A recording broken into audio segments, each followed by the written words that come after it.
Regret. Let's talk about regret. What is regret? Is regret echoes and projections of possible positive outcomes? Or sense of missed opportunities that would have enriched our lives or spared some people calamities? Regret is dawning and realization. Making one more aware and insightful, but at the same time, it tastes so bitter. It's a bitter medicine that cures no ails. The question is it better to steel yourself against regret and outrun it, to live a peaceful existence, or you allow to catch up with it, to experience gradually, to avoid a cataclysmic collide in the foggy future? Well, if we are to talk about imperviousness to regret, we should mention Mademoiselle Orly. She had what one would describe as a good, strong figure. Ruddy cheeks, hair that was changing from brown to gray. She was quite advanced in her age. She had a sharpness of mind, a vertical poise, fitting for one that is self-reliant. She wore a man hat when about her farm, and old blue army overalls when it was cold, and sometimes top boots, which for those times it would have been wholly unorthodox for a woman to wear. Speaking of which, Mademoiselle Orly never gave thought of marrying. She had never been in love. As folks say, you cannot force one in such matters. At the age of 20, she had a proposal which she promptly declined. And now at the age of 50, she had yet lived to regret it. She was content. She was strong on her feet. So in the eyes of outsiders, she looked quite alone in the world, except for her dog Ponto and the workers that lived in cabins on her land working at the horn plantation, and the fowls, a few cows, a couple of mules, her gun, which she shot the chicken hawks, and her religion. One would say Mademoiselle Orly had plenty going on. One morning, Mademoiselle Orly stood upon her porch, contemplating, arms on her hips, watching a small band of very small children who, by all intents and purposes, might just have fallen from the sky. And they were fast approaching her house. So unexpected and bewildering was their coming, and at the same time so very unwelcome. They were the children of her nearest neighbor, Madame Odile, who was not such a near or dear neighbor, to be perfectly honest. The young Madame Odile thusly made her appearance, accompanied by these 4 children, working purposefully toward her house. In her arms she carried little Lodi. She dragged the boy Tinom by an unwilling hand, while Marceline and Marclette were trailing behind with shaky steps. 2 other little girls, so three little girls and a boy. Her face was red, flushed, disfigured with tears and exhaustion. She had been summoned to a neighboring parish as her mother fell grievously ill. Her husband was away in Texas, which by all accounts couldn't be at the end of the world. And her servant, Valsin, was waiting with the mule cart to drive her to the station to see her mother. She opened the conversation with a manner beyond reproach. "It's no question, Mademoiselle Orly. You just have to keep these young guns till I come back. Do you see? I wouldn't bother you with them if it would be any other way to do. So just take them, make them yours, Mademoiselle Orly. Don't spare them. Me, I'm half crazy between the children and Lan not being at home and poor Maman on her deathbed. A harrowing prospect for Odile, to be perfectly honest, and that drove her to take a final hasty and convulsive leave of her present and disconsolate family of youngings. She left them there, turned around on her heels, left. So the children were left crowded in the narrow strip of shade of the porch of the longhouse. The white sunlight was beating on the white old boards. Some chickens were scratching in the grass at the foot of the steps, and one of the chickens boldly mounted on the porch and was, stepping heavily and solemnly and aimlessly across the gallery. There was a pleasant odor of pinks in the air, and the sound of the workers' chatter and merry-make in the fields from across the flowering cotton fields. It was quite a surreal experience for Mademoiselle Orly. Now, in the wake of Odile leaving, Mademoiselle Orly stood contemplating the children. Pursed lips, unkind, scrutinous gaze, in shock. She looked with a critical eye at Marceline, who had been left staggering beneath the weight of her chubby Lodi. She was cradling like this. She surveyed with the same calculating air Marclette, mingling her silent tears with audible grief and the rebellion of the boy Tinom. During those few contemplative moments, she allowed herself some time to collect herself in a way, determining upon which line of action should she act. She began by deciding to feed them first, to allow herself some time to consider what ought to be done.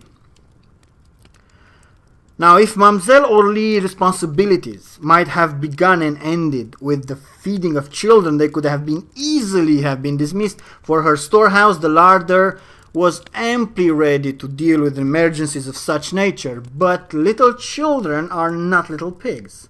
They require and demand attention which were wholly unexpected from Mademoiselle Orly, which she was quite ill prepared to give them. She was indeed very inept in her management of Odile children in the first few days. How could she have known that Marclette always wept when spoken in a loud and commanding tone of voice? When something was demanded of her in a firm voice, she wept? It was a peculiarity of Marclette, surely. She became acquainted with Tinom's passion for flowers only when he had plucked the fairest gardenias and pinks for no apparent purpose other than just study their botanical construction. "'Tain't enough to tell him, Mademoiselle Orly," little Marceline made an attempt to instruct her. "You gotta time him in a chair.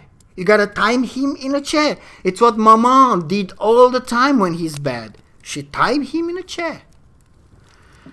The chair in which Mademoiselle Orly tied Tinom was roomy and comfortable, and he seized the opportunity to take a nap in it, the afternoon being particularly warm.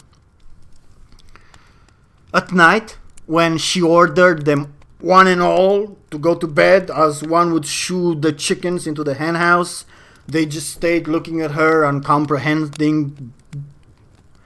So many peculiarities, so many weird things that were completely out of the norm. Like, what about the little white nightgowns that had to be taken from the pillow slip in which they were brought over and they were shaken by some strong, tiny hands until they snapped like ox whips?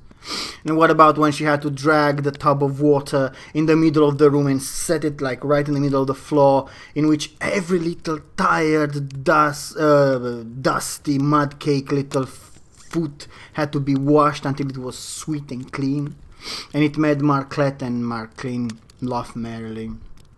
The idea that Mademoiselle Orly should have for a moment believed that Tinom could fall asleep without being told the story of Croquet-Mitaine or Loup-Garou or both, or that Lodi could fall asleep without being rocked or sung to. "I tell you, Aunt Ruby," Mademoiselle Orly informed her cook in confidence, "me, I'd rather manage a dozen of plantation than children. It's confounding. They're pests." To which the cook replied, "They expect such as you will know anything about them, Mademoiselle Orly. I see that plainly when I spy that little child playing with your basket of keys. You don't know that makes children grow up hard-headed to play with keys? This make their teeth hard to look into the looking glass. Them things you ought to know when raising and managing of children." Mademoiselle Orly certainly did not pretend to aspire to such subtle and far-reaching knowledge on the subject of parenthood like Aunt Ruby, who, quote, raised 5 and buried a 6th in her day. But she was glad enough to learn a few little mother tricks to serve in the moment's need. The boy, Tino's sticky fingers, compelled her to unearth white aprons that she hadn't not worn for years, and she accustomed herself to his moist kisses while the expression of affectionate and exuberant nature. She got down her sewing basket, which she seldomly used, from the top shelf of the armoire, and placed it within the ready and easy reach which torn slips and buttonless waists demanded, because children tore their clothes, during their play. It took her some ways to become accustomed to the laughing and the crying and the chattering that echoed throughout the house and all around all day long. And it was not the first or the second night that she could try to sleep in peace with little Lodi's hot, plump little body pressed close against her, and the little one's warm breath beating her cheek like the fanning of some bird wing. But at the end of these 2 weeks, Mademoiselle Orly had grown accustomed, used to these things, and she no longer voiced complaints to her close workers. It was at the end of these 2 weeks that Mademoiselle Orly, one evening, looking away toward the crib where the cattle were being fed in the evening, saw Volsin's blue cart turning at the bend of the road. She squinted her eyes and she saw Odile. She sat next to her servant, upright and alert. As they drew nearer, the young woman's beaming face indicated that the homecoming was a happy one. But this coming, unannounced and unexpected, threw Mademoiselle Orly into a flutter that was almost like a fit of panic. The children had to be gathered. The mother was here. Where was Tino? Over into the shed, putting an edge to his knife at the grindstone. And Marceline and Marclette? Cutting and fashioning doll rags in the corner of the big room. As for Lodi, she was safe enough in Mademoiselle Orly's arms, and she had screamed with delight at the sight of the familiar blue cart which was bringing her mother back to her. The excitement was all over, and just like that, in a flutter of a moment, they were gone. How still everything was when they were gone. Mademoiselle Orly stood upon the porch, looking and listening. She could no longer see the cart now in the distance. The red sunset and the blue-gray twilight had together flung a purple mist across the fields and, hid everything from view. She could no longer hear the wheezing and creaking of the wheels, but she could still faintly hear the shrill and the glad voices of the children in the far distance, drowning in the evening's wind. She turned into the house. There was much work awaiting her, for the children had left a sad disorder behind them, but she did not at once set to right it, to straighten it. Mademoiselle, instead, slowly and weakly, seated herself beside the table.